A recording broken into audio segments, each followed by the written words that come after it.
શું તમને આ માહિતીની જાણ છે કે કાલ ભૈરવનો જન્મ કઈ રીતે થયો હતો? તો ચાલો જાણીએ. તે પહેલા મારી આઈડીને ફોલો, કમેન્ટ, શેર જરૂરથી કરજો. પૌરાણિક કથા અનુસાર કાલ ભૈરવનો જન્મ ભગવાન શિવના ક્રોધથી થયું હતું. એક વાર્તા અનુસાર બ્રહ્માજીએ શિવની સુંદરતા અને તેમનું ગુણને જોઈને અપમાનજનક શબ્દો કહ્યા હતા. આનાથી શિવ ખૂબ ગુસ્સો થઈ ગયા હતા. તેમને રુદ્રનું રૂપ ધારણ કર્યું અને આ રૂપમાંથી કાલ ભૈરવનો જન્મ થયો હતો. બીજી વાર્તા અનુસાર અંધકાસુર નામનો રાક્ષસ અન્યાય અને અત્યાચારની હદ વટાવી રહ્યો હતો.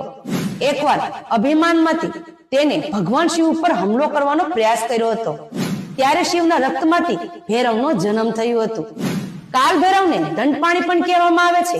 ભક્તો માટે તે દયાળુ, પરોપકારી અને ભગવાનને પ્રસન્ન કરવા માટે ઝડપથી માનવામાં આવે છે.